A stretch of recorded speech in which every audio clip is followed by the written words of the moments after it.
Hey, I wanted to show you this greenhouse. This is one of the models that we had in 2023 over with the customer in Idaho Falls. Looks just beautiful. He went 4-foot centers, 48-inch centers instead of the standard 42. It seemed to work out pretty good. So over here, he's just finishing up the trim, getting ready to finish his end walls. He has everything planted and growing really well already. So on the edge here, he actually went up a little higher than normal. So down on the bottom, normally you'd cut that off flush, but he went a little higher and then just ran some polycarbonate that he's going to recess on the ground. But looks pretty good. It's a dang nice looking greenhouse. Incredible job.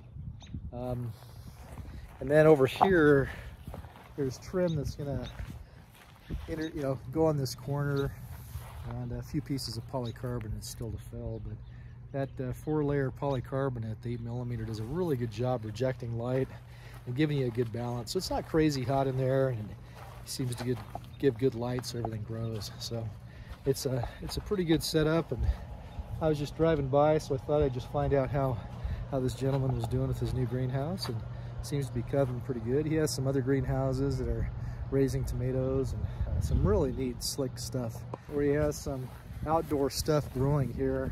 And it's just for the farmer's market, and it all looks really well maintained. It's just a beautiful setup for his system. And otherwise, he has some gorgeous tomatoes growing in these high tunnels, and just looks really good.